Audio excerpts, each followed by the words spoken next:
The last passenger. Every night, just after midnight, the city depot receives one final bus that no one can account for. Bus 1134 doesn't appear on any modern schedule. It's not tracked by GPS, doesn't respond to dispatch, and bears an old route number that was retired 20 years ago. And yet, every night at 12:33 a.m., it arrives, silent, rusted, headlights dim, engine humming low like a whisper from the grave. No one sees it approach. It just appears, tires wet as if it had driven through rain, though the skies are always clear. The strange part? Someone always gets off. They look wrong. Like a shadow wearing human skin. They don't speak. They walk straight into the city and vanish. Security cameras glitch every time they step into frame. The driver? Never seen. The depot workers leave it alone. They don't go near bus 1134. They just log the arrival and pretend it isn't there. A silent agreement: don't board, don't ask, don't look.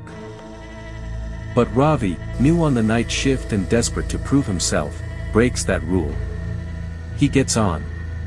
The bus is cold inside, and every window shows something different: a rainy street, a burning field, a forest at night, none of it matching the city outside.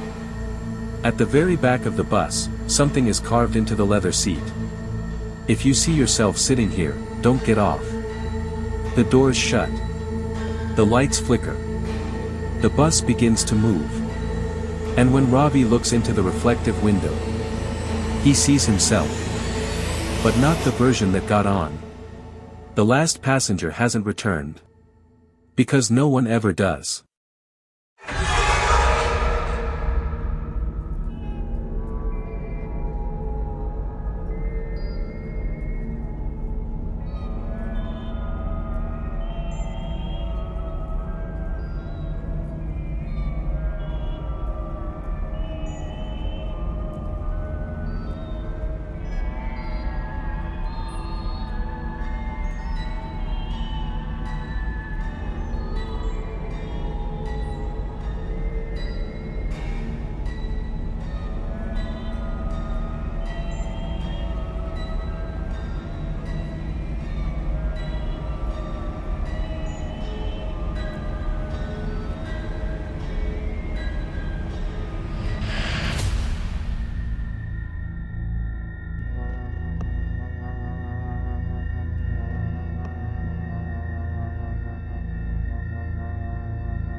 Chapter 2, The Passenger Who Wasn't There.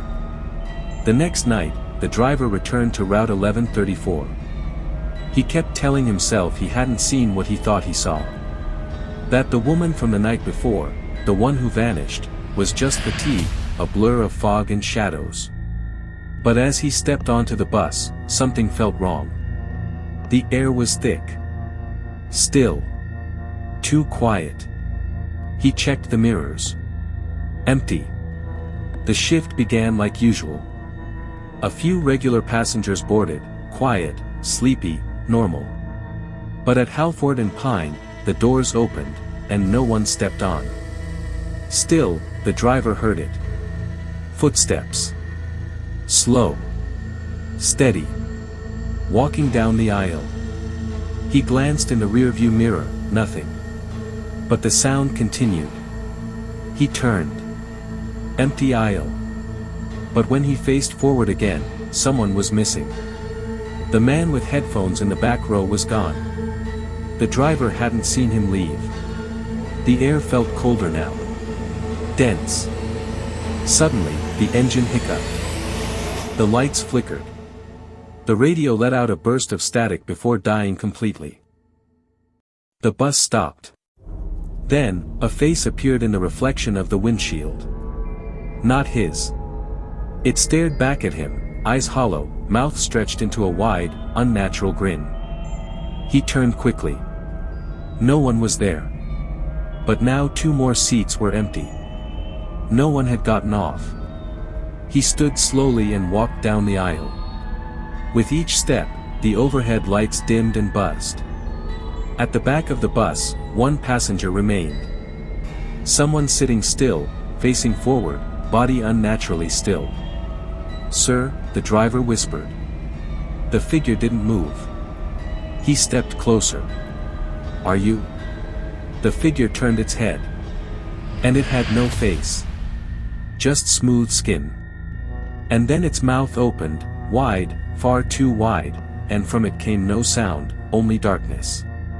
The lights blinked out. When they returned, the bus was empty. Everyone was gone. Just the driver. Alone.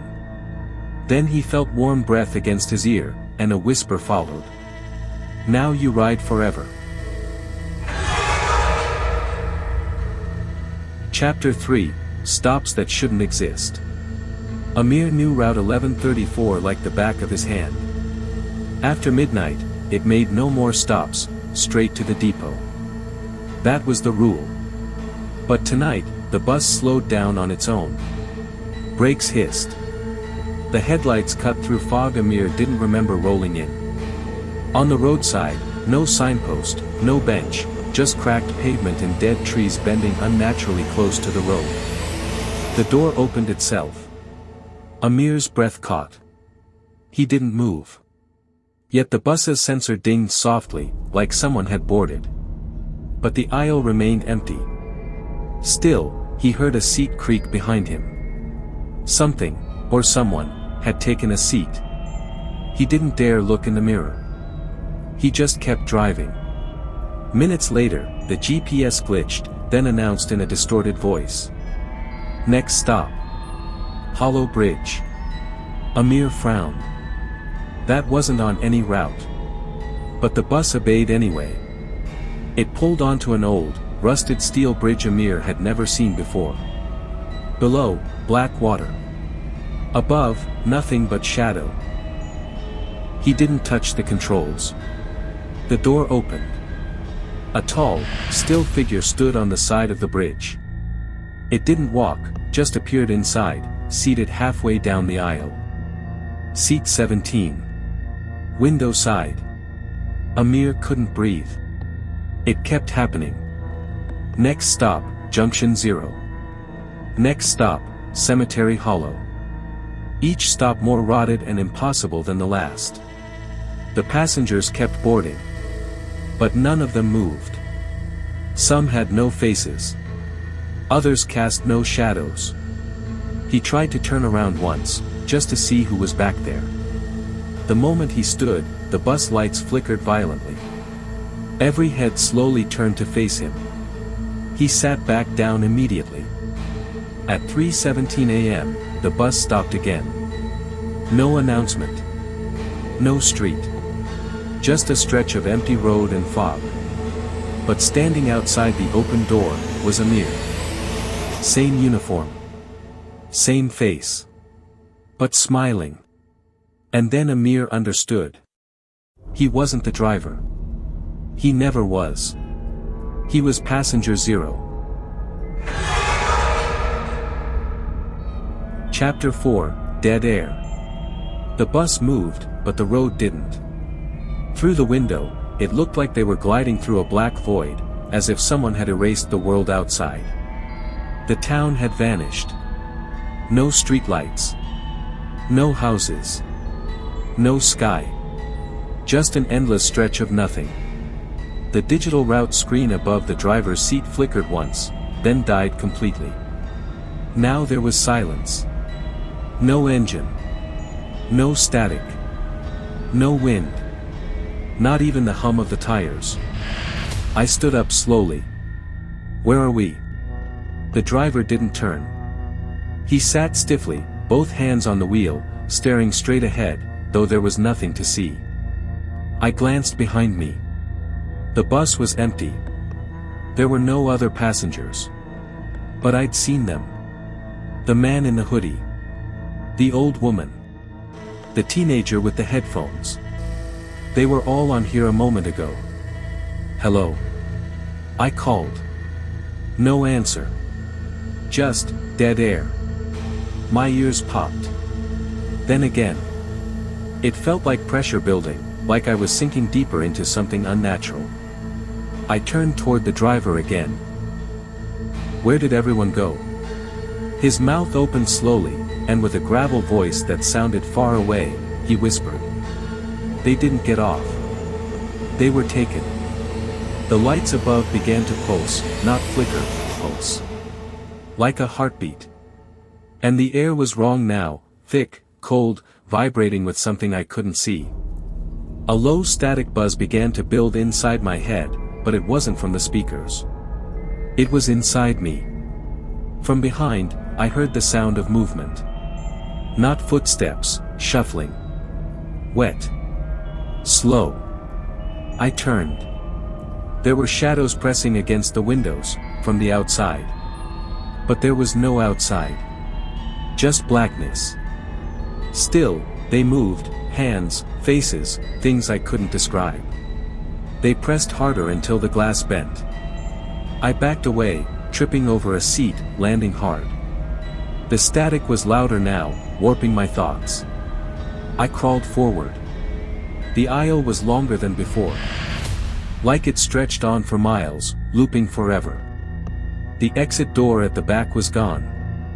I pulled myself up and grabbed the driver's shoulder. Stop the bus. He looked at me finally. His face was, not his face. Eyes like black static. A mouth full of whispering teeth. It's not a bus anymore, he said. It's a vessel. The windows burst inward, not glass, but shadows pouring like liquid, slithering across the floor. They moved toward me. I ran down the aisle, past rows of empty seats that somehow weren't empty anymore. Figures sat motionless. All facing forward. Faces hidden. Until one of them turned. It had my face. And it smiled. The emergency exit was ahead. I slammed it open. There was no street. No ground. Just a tunnel of pulsing red light, stretching down, down, down. A voice in my head whispered, "It's your stop." And I stepped into the void. Chapter 5, The Final Loop. I should have been off the bus hours ago. I stand, heart pounding, as the digital sign above the driver flickers again. Route 1134, next stop, Terminus. It's the same message. Over and over. No matter how far the bus drives, it never arrives. Outside, the streets no longer resemble the city. No landmarks. No signs. Just decaying buildings, telephone poles bent at impossible angles, and flickering lights like dying stars. The other passengers are quiet now. Not asleep. Not awake. Just still. Their eyes move sometimes, twitching toward me like they're aware I don't belong. I approach the driver. Where are we going? I whisper. He turns. His face is made of static. Behind me, the doors hiss open. A stop. I didn't feel the bus slow down. I didn't hear brakes. But there it is, a small platform in the middle of nowhere, with a single bench and a mirror nailed to a crooked wall. The reflection in the mirror is wrong. It shows me sitting in the seat I just left. Then a voice crackles through the intercom, soft and wet like breath through static. Time to return to your seat. I step back. No. This isn't my stop. The static voice grows louder. Sharper. Almost angry. There are no other stops left. The driver reaches for something beneath his console. I see wires. Needles. A shape like a spine. My hands tremble as I turn back down the aisle. Every seat is now filled with faces I recognize. They're all me. Some older. Some disfigured. Some rotting. Each version stares ahead. Except one, who turns and smiles. "Took you long enough," he says. The lights flicker violently. The windows go black. The engine hums a deep, low thrum that vibrates in my bones. The bus moves again. Back into the loop. Back into the route that never ends. And I finally understand. No one is the last passenger. We all are.